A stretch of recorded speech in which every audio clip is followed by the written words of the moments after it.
నమస్తే గీతం TV news కి స్వాగతం. ముందుగా హెడ్లైన్స్.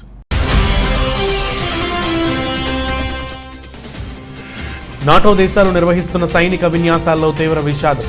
కుప్పకూలిన అమెరికా నావికా దళానికి చెందిన MV-22B ఓస్ప్రే ఎయిర్ క్రాఫ్ట్.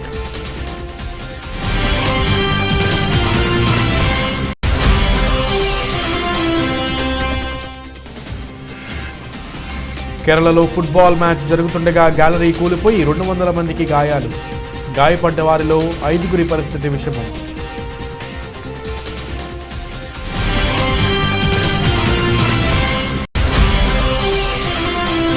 భారత్లో వచ్చే 5 ఏళ్లలో 3.2 లక్షల కోట్ల మేర పెట్టుబడులు పెట్టాలని లక్ష్యంగా పెట్టుకున్నట్లు ప్రకటించిన జపాన్ ప్రధాని ఫ్యూమియో కిషిడా.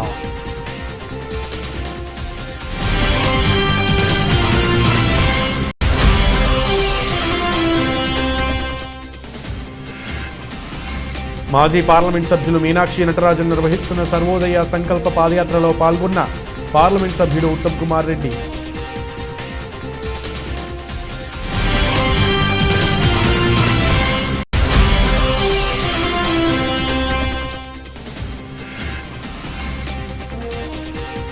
కాజులూరు మండలం తనుమళ్ళ గ్రామంలో మహా అద్భుతం.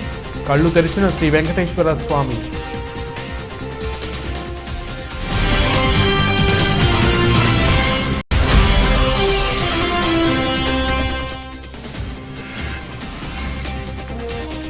ఒక్క రోజులో 861 కోట్లు సంపాదించిన ఇండియన్ వారెన్ బఫెట్.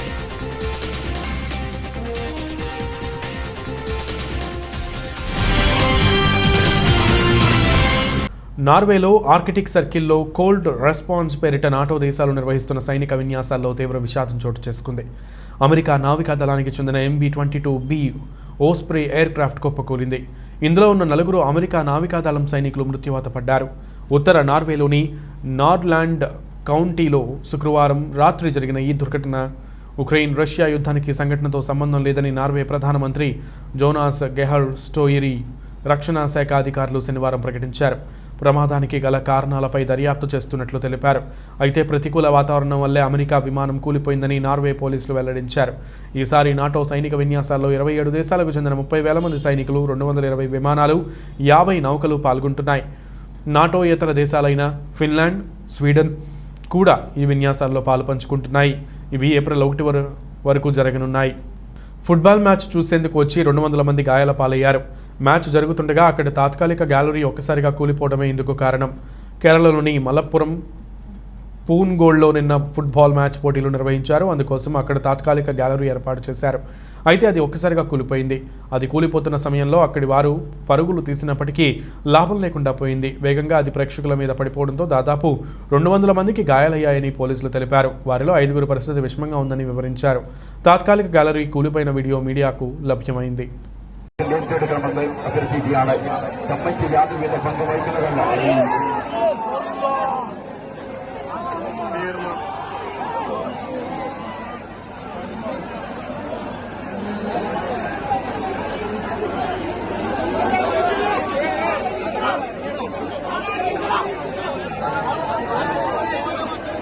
భారత్లో వచ్చే 5 ఏళ్లలో 3.2 లక్షల కోట్ల మేర పెట్టుబడులు పెట్టాలని లక్ష్యంగా పెట్టుకున్నట్లు జపాన్ ప్రధాని ఫ్యూమియో కిషిడా తెలిపారు. కిషిడా నేతృత్వంలోని జపాన్ ఉన్నత స్థాయి ప్రతినిధి బృందం శనివారం ఢిల్లీ చేరుకుంది. ఈ సందర్భంగా జరిగిన భారత్ జపాన్ 14వ వార్షిక శిఖరాగ్ర భేటీలో ప్రధాని మోదీ, కిషిడా సమావేశమయ్యారు. ఇరువురు నేతలు ద్వైపాక్షిక సంబంధాలను మరింత దృఢం చేసుకునేందుకు గల అవకాశాలను చర్చించారు. సహజ ఇంధన వనరుల అభివృద్ధికి సంబంధించి భాగస్వామ్యాన్ని పెంచుకోవాలని నిర్ణయించారు. అనంతరం ఇరువురు నేతలు మీడియాతో మాట్లాడారు. భారత్ జపాన్ల సంబంధాలు ఇండో పసిఫిక్ ప్రాంతంలో శాంతి, సుస్థిరత, అభివృద్ధికి దోహదం చేస్తాయన్నారు. వచ్చే 5 ఏళ్లలో భారత్లో 3.2 లక్షల కోట్లకు పైగా పెట్టుబడులు పెట్టాలని లక్ష్యంగా పెట్టుకున్నట్లు కిషిడా ప్రకటించారు. ఉక్రెయిన్పై దాడి తీవ్రమైన అంశమని, ఈ చర్యతో అంతర్జాతీయ ప్రాథమిక సంప్రదాయాలను సైతం రష్యా తొంగలోకి తొక్కిందన్నారు. యథాతథ స్థితిని మార్చేందుకు ఏకపక్ష బలోప్రయోగాన్ని ఏమాత్రం సహించబోమన్నారు. అన్ని రంగాల్లో సహకారాన్ని విస్తృతం చేసుకోవాల్సిన అవసరాన్ని 2 దేశాలు గుర్తించాయని మోదీ చెప్పారు. ఇరు దేశాల ప్రతినిధులు వివిధ రంగాల్లో సహకారానికి మరింత బలోపేతం చేసుకునేందుకు సంబంధించి 6 ఒప్పందాలపై సంతకాలు చేశారన్నారు. కిషిడా ఆదివారం ఉదయం 8 గంటలకు బయలుదేరి కంబోడియాకు వెళ్తారని అధికార వర్గాలు తెలిపాయి. इकोनॉमिक ग्रोथ के लिए उस लक्ष्य को पाने और क्लाइमेट चेंज की समस्या से निपटने के लिए बहुत ही अनिवार्य है। हमारी क्लीन एनर्जी पार्टनरशिप इस दिशा में लिया गया एक निर्णायक कदम साबित होगा। कई अन्य महत्वपूर्ण बिंदुओं पर भी आज हमारे बीच सहमति बनी है, घोषणाएं हुई हैं। प्रधानमंत्री किशिदा की यह यात्रा Bharat Japan special strategic and global partnership में नए आयाम जोड़ने में सफल रही है।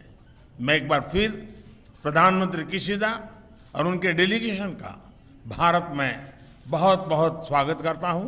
धन्यवाद।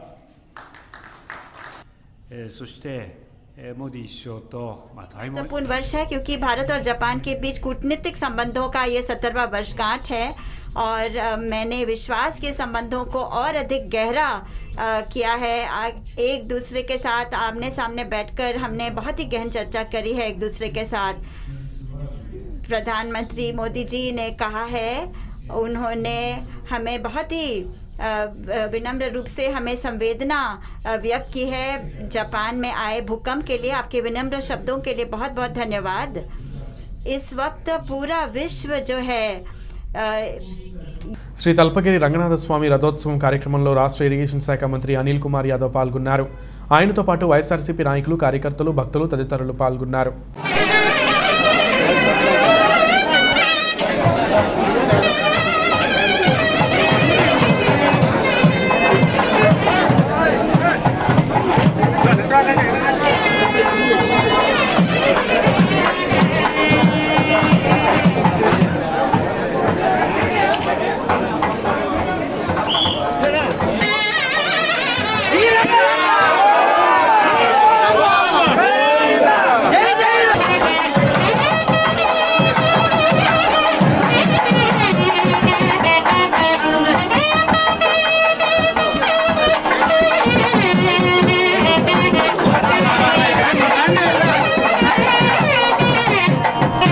ముందస్తు సమాచారం లేకుండా ఆక్రమణలు తొలగించడంతో చిరు వ్యాపారులు రోడ్డున పడ్డారు. పశ్చిమ గోదావరి జిల్లా ద్వారకా తిరుమల మండలంలోని గున్నంపల్లి జాతీయ రహదారి వద్ద గురువారం ఉదయం ఇరిగేషన్, రెవెన్యూ యంత్రాంగం దాదాపు 30 మంది పోలీస్ బలగంతో ఎక్స్కవేటర్లతో ఆక్రమణల తొలగింపు చేపట్టారు. ఈ నేపథ్యంలో ఉదయం 7 గంటలకే హోటళ్లు, బార్బర్ షాపులు, పాల దుకాణాలు తొలగించారు.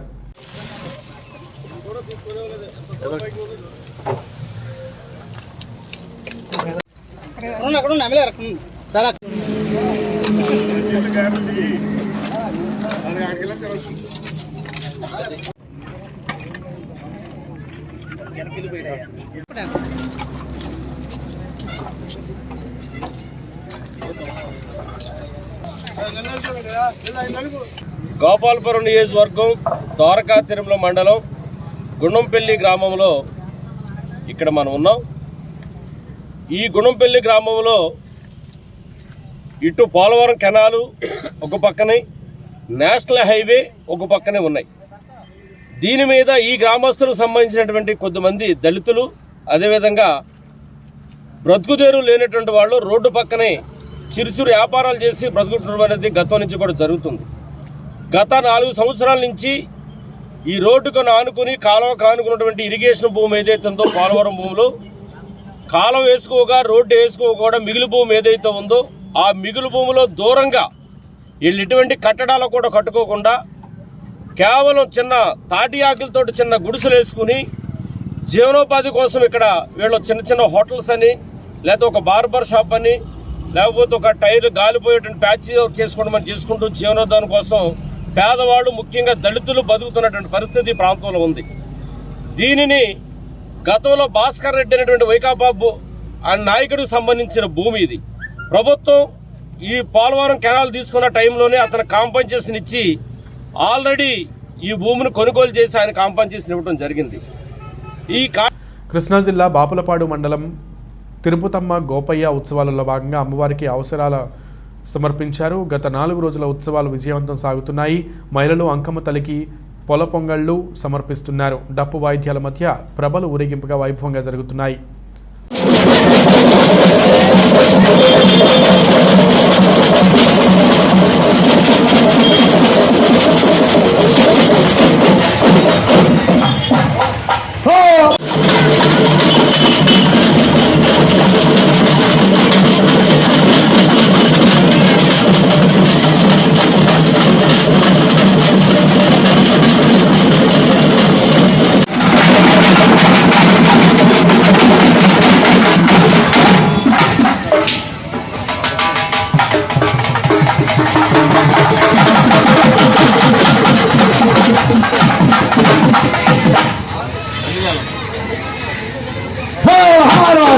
నాగేశ్వరరావు, గొడవల వారు, సూర్యకుమారులు, చంద్రకుమారులు, జమదహాగిరి, 101 దేవతలు చల్లగా కాచి కాపాడి ఆ గోపిస్వామి వారు ఆ తులసమ్మ తల్లి వారిని పురాణి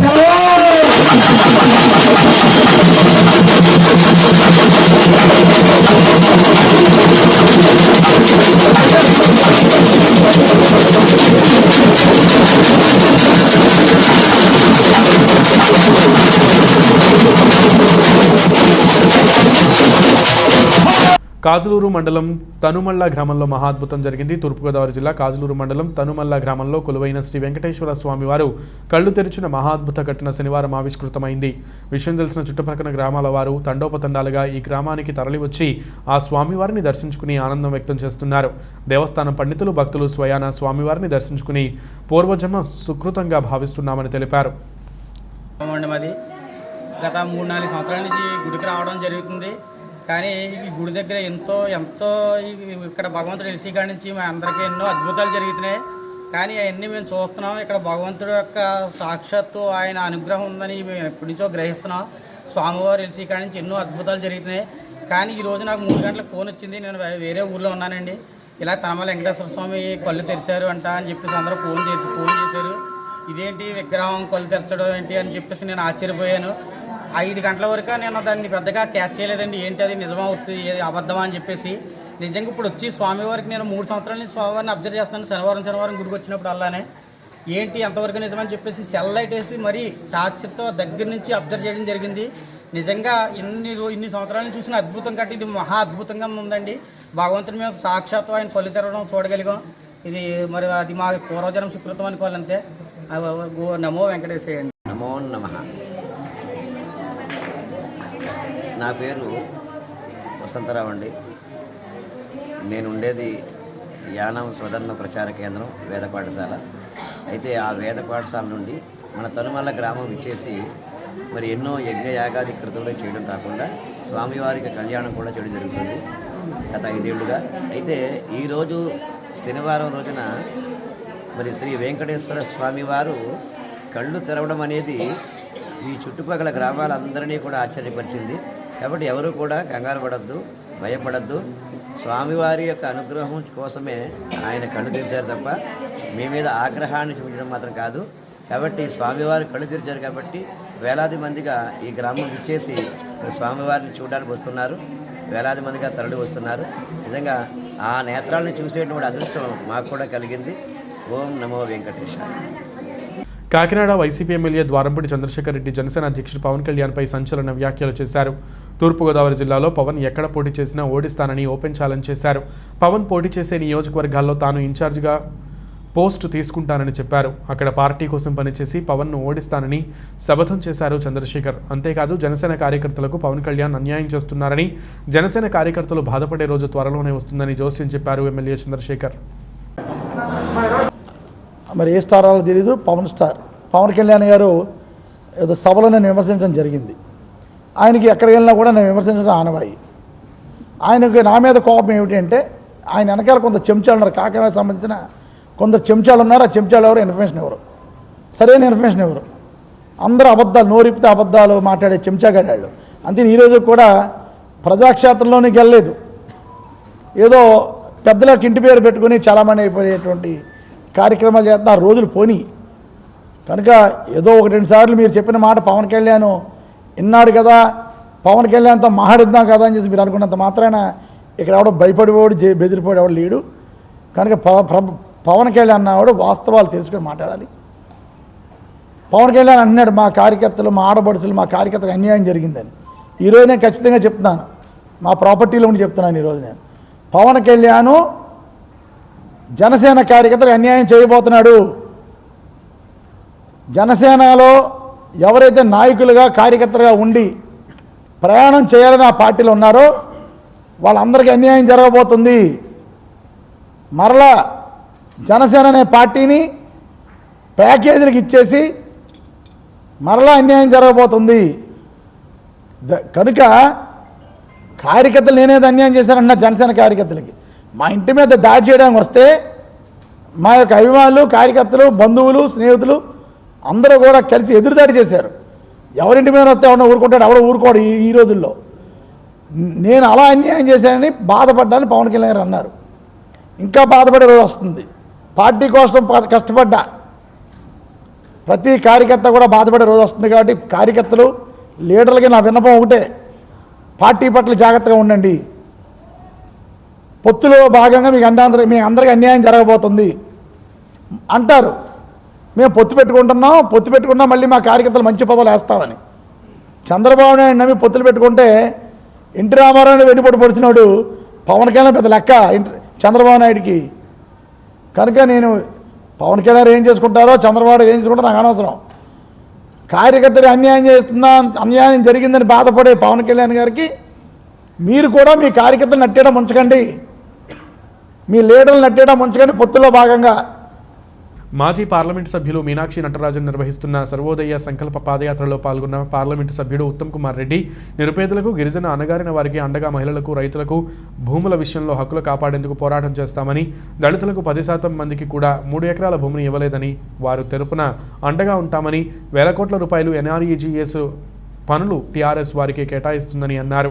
మహిళలకు వడ్డీ లేని రుణాలు ప్రభుత్వం బకాయి పడ్డదని తెలిపారు. 2023లో కాంగ్రెస్ అధికారంలోకి రావడం ఖాయమని ఆయన చెప్పారు.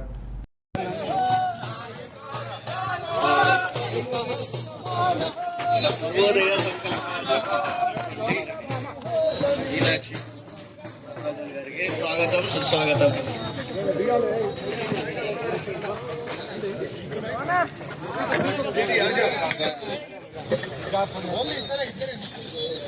అన్నా నిర్మలన్న, మహేశ్వరన్న, రాఘవన్న రాయ్ మీకి జనగాం డిసిసి.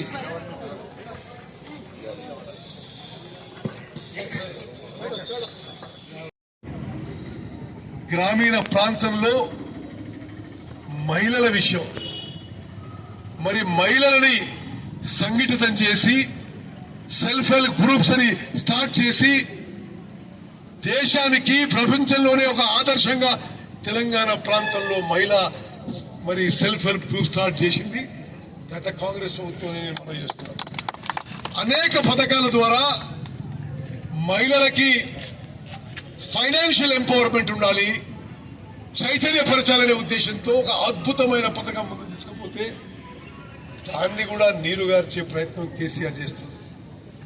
ఎంత నిస్సిగ్గుగా, ఎంత నిర్లజ్జగా ఈ ముఖ్యమంత్రి పడుతుందంటే, మహిళా సంఘాలకి ఈరోజు వడ్డీ లేని రుణాల స్కీమ్లో 2400 కోట్లు ఈ ప్రభుత్వం బకాయిలు ఉన్నాయంటే మరి ఏ విధంగా ఈ మహిళలకి మోసం చేస్తుండో ఒకసారి ఆలోచన చేయాలని చెప్పి ప్రతి మహిళకి మనం ఈ సందేశం తీసుకుపోవాలని చెప్పి. రాజన్న సిరిసిల్ల ఎల్లారెడ్డిపేట మండల కేంద్రంలో గత రాత్రి జరిగినటువంటి గొడవలో 23 మంది బీజేపీ కార్యకర్తలను అరెస్టు చేసి Sircilla court first class magistrate ముందు హాజరుపరిచిన పోలీసులు రిమాండ్కు తరలించే ముందు కుటుంబ సభ్యులకు సమాచారం ఇవ్వకపోవడంతో పాటు నిందితులకు ఎఫ్ఐఆర్ కాపీ ఇవ్వకపోవడం వంటి లోపాల కారణంగా రిమాండ్ రిపోర్టును కొట్టివేసిన న్యాయమూర్తి. ఎల్లారెడ్డిపేట పోలీస్ స్టేషన్ పరిధిలో గల క్రైమ్ నెంబర్ 67/2022లో 23 మందిని 307 కింద ఎల్లారెడ్డిపేట పోలీసు వాళ్ళు రిమాండ్ చేయడం జరిగింది. ఆ రిమాండ్లో భాగంగా వాళ్ళు టెక్నికల్ మిస్టేక్స్ చాలా చేశారు. ప్రతి అక్యూడ్ వాళ్ళ ఫ్యామిలీ మెంబర్స్కి ఇంటిమేషన్ అనేది కంపల్సరీ, మనకు చట్టం కల్పించిన అది ఒక హక్కు.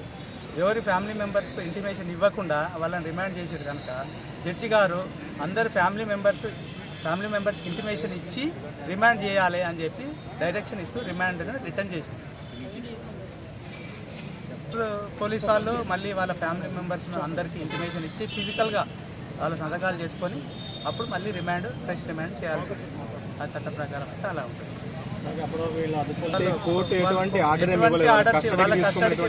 వాళ్ళను బైండ్ ఓవర్ చేసినట్టుగా, పోలీసు వాళ్ళకి బైండ్ ఓవర్ చేసినట్టుగా ఎటువంటి ఆర్డర్స్ ఏమి ఇవ్వలేదు. రాష్ట్రంలో కల్తీసారా, జయబ్రాండ్ మద్యం అమ్మకాలను నిషేధించాలంటూ తెలుగుదేశం పార్టీ ఆధ్వర్యంలో శనివారం కడప మండల తహసీల్దార్ కార్యాలయం ఎదురుగా నిరసన చేపట్టారు. ఈ సందర్భంగా కడప నియోజకవర్గ ఇన్ఛార్జ్ అమీర్ బాబు మాట్లాడుతూ జగ్గారెడ్డిగూడెంలోని నాటుసారా త్రాగి మరణాలు సంభవిస్తే జగన్మోహన్ రెడ్డి మాత్రం అసెంబ్లీ సాక్షిగా సహజ మరణాలు చోటు చేసుకున్నాయని చెప్పడం ఎంతవరకు సమంజసమని మండిపడ్డారు. చంద్రబాబు నాయుడు ప్రభుత్వంలో 45 రూపాయలు ఉన్న క్వార్టర్ బాటిల్ నేడు 5 రెట్లు పెంచారని ఆగ్రహం వ్యక్తం చేశారు. విపరీతంగా రాష్ట్రంలో మద్యం ధరలు పెంచడం వల్లనే ప్రజలు కొనలేక నాటుసారా త్రాగి మృతి చెందారని ఆరోపించారు. ఈ కార్యక్రమంలో తెలుగుదేశం పార్టీ నాయకులు, కార్యకర్తలు పాల్గొన్నారు. మరణాలు సంభవించిన నాటుసారా తాగి మరణాలు సంభవిస్తే సాక్షాత్తు అసెంబ్లీ సాక్షిగా జగన్మోహన్ రెడ్డి గారు సహజ మరణాలు ఇయ్యి సారా తాగి సావలేదు అని చెప్పి అసెంబ్లీ సాక్షిగా ప్రజలను నమ్మబలికే ప్రయత్నాలు చేయడము ఎంతవరకు సమంజసం అని చెప్పి జగన్మోహన్ రెడ్డి గారిని నిలదీస్తున్నాను. గత ప్రభుత్వంలో చంద్రబాబు నాయుడు గారి ప్రభుత్వంలో మాంసం ముక్కల కోసం కడప నగరంలో శనివారం 4 స్నేహితుల మధ్య జరిగిన గొడవ ఓ నిండు వ్యక్తి ప్రాణం బలిగొంది. కడప నగరంలోని బెల్లం మండిలో ఓ ఫంక్షన్లో ఈ నెల 15వ తేదీన మాంసం ముక్కల కోసం శివ అనే వ్యక్తితో గొడవపడి అతని స్నేహితులు కత్తితో అతి దారుణంగా శివను హత్య చేశారు. కడప 2 టౌన్ పోలీసులు కేసు నమోదు చేసి 48 గంటల్లో నిందితులను అదుపులోకి తీసుకుని కేసు ఛేదించారు. ఈ సందర్భంగా డీఎస్పీ కార్యాలయంలో ఏర్పాటు చేసిన మీడియా సమావేశంలో డీఎస్పీ వెంకట శివారెడ్డి మాట్లాడుతూ ఓ ఫంక్షన్లో మాంసం ముక్కలు వేయలేదని శివతో జరిగిన గొడవతో అతని స్నేహితులు షేర్ ఖాన్, అహ్మద్ జబ్బార్ ఖాన్లు కలిసి అతి దారుణంగా హత్య చేశారని అన్నారు. ఇందులో ప్రధాన నిందితుడైన షేర్ ఖాన్ పైన రౌడీ షీటర్ కేసులు ఉన్నాయని డీఎస్పీ వెల్లడించారు. వీరి వద్ద నుంచి ఒక లగేజ్ ఆటో, ఒక కత్తి స్వాధీనం చేసుకున్నామని అన్నారు. 3 ముద్దాయిలను కోర్టుకు హాజరుపరుస్తున్నామని డీఎస్పీ వెంకట శివారెడ్డి తెలిపారు. ఈ సమావేశంలో 2 town CI Mohammed Ali, SI Raghavendra Reddy, Tulasi Nagaprasad సిబ్బంది పాల్గొన్నారు. బెల్లంమండి వీధిలో మోచంపేటలో ఒక ఫంక్షన్లో ఈ చనిపోయిన వ్యక్తి శివ, అతని ఫ్రెండ్ షేర్ ఖాన్ ఒక ఫంక్షన్కి హాజరైనారు. అక్కడ నాన్ వెజ్ భోజనం విషయంలో మాంసం ముక్కలు ఈ శివకు తక్కువ వేసినారనే ఉద్దేశంతో షేర్ ఖాన్. విజయ్ దేవరకొండ పూర్తిగా మారిపోయారు. లైగర్ సినిమా కోసం లాంగ్ హెయిర్తో ఉన్న విజయ్ ఇప్పుడు మిలిటరీ హెయిర్ కట్ చేయించుకున్నారు. ఈ లుక్ తన తర్వాతి సినిమా కోసమేనని తెలిసిందే. విజయ్ దేవరకొండ హీరోగా, శివ నిర్మాణ దర్శకత్వంలో ఓ సినిమా రూపొందుతున్న సంగతి తెలిసిందే. ఈ సినిమా రెగ్యులర్ షూటింగ్ ఏప్రిల్లో ఆరంభం కానుంది. ఈ చిత్రంలో విజయ్ దేవరకొండ సరసన సమంత నటిస్తారనే టాక్ వినిపిస్తోంది. అలాగే ఇది కశ్మీర్ నేపథ్యంలో సాగే లవ్ స్టోరీ అని, విజయ్ దేవరకొండ ఇందులో మిలిటరీ ఆఫీసర్గా కనిపించనున్నారని బాగొట్ట. ఇక పూరి జగన్నాథ్ దర్శకత్వంలో విజయ్ హీరోగా నటించిన లైగర్ ఆగస్టు 25న రిలీజ్ కానుంది. కాగా దర్శకుడు పూరి జగన్నాథ్, హీరో విజయ్ దేవరకొండ కాంబినేషన్లో లైగర్ తర్వాత జనగణమన అనే చిత్రం సెట్స్ పైకి వెళుతున్న సంగతి తెలిసిందే. నాయకుడనేవాడు జట్టును నడిపించడమే కాదు, అవసరమైనప్పుడు తన విలువేంటో చూపించాలి. అందరిలా ఉంటే అతన్ని ఎందుకు కెప్టెన్ చేస్తారు? మరి అలాంటి కెప్టెన్ అనే పదానికి సరైన అర్థం చెప్పాడు వెస్టిండీస్ కెప్టెన్ క్రెయిన్ బ్రాత్వైట్. సాంప్రదాయ క్రికెట్పై మోజు తగ్గుతున్న వేళ తన మారథాన్ ఇన్నింగ్స్తో అందరినీ ఆకట్టుకున్నాడు. 700 నిమిషాలు దాదాపు 12 గంటల పాటు క్రీజులో గడిపి 489 బంతులు ఎదుర్కొని 17 ఫ్లోర్లు సహాయంతో 160 పరుగులు చేశాడు. ఈ ఇన్నింగ్స్తో బ్రాత్వైట్ విండీస్ దిగ్గజ క్రికెటర్ల సరసన చేరాడు. ఇంతకుముందు టెస్ట్ క్రికెట్లో విండీస్ తరపున మారథాన్ బ్యాటింగ్ చేసిన వాళ్లలో బ్రియాన్ లారా, రామ్ నరేన్ శర్వానా, ఓరెల్లు ఉన్నారు. తాజాగా వీరి సరసన బ్రాత్వైట్ చోటు చేసుకున్నాడని తెలుస్తోంది, దక్కించుకున్నాడు. కాగా బ్రియాన్ లారా టెస్టుల్లో 2 సార్లు మ్యారథాన్ ఇన్నింగ్స్లతో మెరిశాడు. 1994లో ఇంగ్లాండ్పై 375 పరుగుల ఇన్నింగ్స్ ఆడిన లారా దాదాపు 766 నిమిషాల పాటు క్రీజ్లో గడిపాడు. ఆ తర్వాత మళ్ళీ 2004లో అదే ఇంగ్లాండ్పై చారిత్రాత్మక 400 పరుగులు నాట్అవుట్ సాధించాడు. ఈ సమయంలో లారా 778 నిమిషాల పాటు క్రీజ్లో ఉండి ప్రపంచ రికార్డు సాధించాడు. ఇక రామ్ నరేష్ శర్వాన్ 2009లో ఇంగ్లాండ్పై 698 నిమిషాల పాటు బ్యాటింగ్ చేసి 291 పరుగులు సాధించాడు. 1960లో ఎఫ్ఎం ఓర్రెల్ బ్రిడ్జ్ టౌన్ వేదికగా 682 నిమిషాల పాటు బ్యాటింగ్ చేసి 197 పరుగులు నాట్అవుట్గా నిలిచాడు. ఒక్క రోజులో ఎవరైనా ఎంత సంపాదిస్తాం? మహా అయితే 1000, 10,000 రూపాయలు, ఇంకా గట్టిగా మాట్లాడితే 10 లక్షల రూపాయలు. కానీ ఇండియన్ వారెన్ బఫెట్ రాకేష్ మాత్రం ఏకంగా 861 కోట్ల రూపాయలు సంపాదించి తన సత్తా ఏంటో మరోమారు మార్కెట్కు చూపారు. ఏస్ ఇన్వెస్టర్ పెట్టుబడుల్లోని అతి పెద్ద stock bet Titan company Star Health insurance మార్చి 17 ట్రేడింగ్లో దగదగా మెరిశాయి. టైటాన్ షేర్ల మార్చి 17న 2587.30 నుంచి 2706కు పెరిగాయి. అంటే ప్రతి షేరు విలువ 118.70 రూపాయలు పెరిగింది. అదేవిధంగా స్టార్ హెల్త్ షేరు ధర 608 రూపాయల నుంచి 641కు పెరిగింది. అంటే ఈ షేరు ధర కూడా 32.20 రూపాయలు పెరిగింది. అక్టోబర్-డిసెంబర్ 2021 త్రైమాసికంలో టైటాన్ కంపెనీ షేర్ హోల్డింగ్ నమూనా ప్రకారం రాకేష్, ఆయన భార్య రేఖ కంపెనీలో వాటా ఉంది. అయితే రాకేష్కి 3,57,10,395 షేర్లు లేదా 4.02% వాటా కలిగి ఉంటే, రేఖకి సంస్థలో 95,40,575 షేర్లు లేదా 1.07% వాటాను కలిగి ఉన్నారు. అంటే రాకేష్, రేఖ కలిసి కంపెనీలో 4,52,50,970 షేర్లు లేదా 5.09% వాటాను కలిగి ఉన్నారు. తాజా ఎక్స్చేంజ్ కమ్యూనికేషన్ ప్రకారం బిగ్ బుల్ స్టార్ హెల్త్ 10,07,53,935 షేర్లను కలిగి ఉన్నారు. బులెటిన్ ముగించే ముందు ముఖ్యాంశాలు మరొకసారి. నాటో దేశాలు నిర్వహిస్తున్న సైనిక విన్యాసాల్లో తీవ్ర విషాదం. కుప్పకూలిన అమెరికా నావికా దళానికి చెందిన MV-22B ఓస్ప్రే ఎయిర్ క్రాఫ్ట్.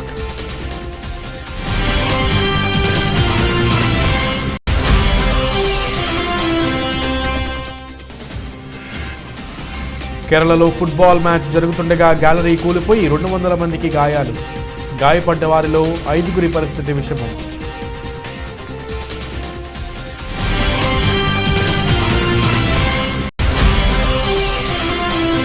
భారత్లో వచ్చే 5 ఏళ్లలో 3.2 లక్షల కోట్ల మేర పెట్టుబడులు పెట్టాలని లక్ష్యంగా పెట్టుకున్నట్లు ప్రకటించిన జపాన్ ప్రధాని ఫ్యూమియో కిషిడా.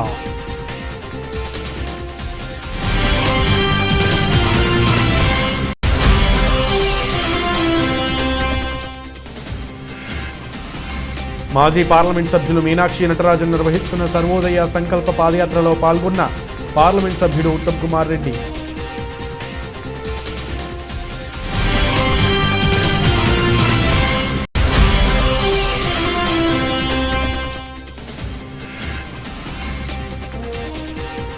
కాజలూరు మండలం తనుమళ్ళ గ్రామంలో మహా అద్భుతం. కళ్ళు తెరిచిన శ్రీ వెంకటేశ్వర స్వామి.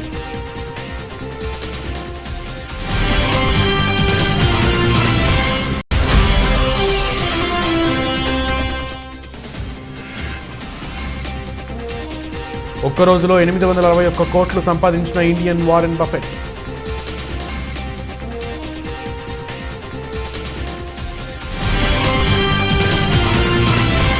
ఇవే బులెటిన్ విశేషాలు. నమస్తే.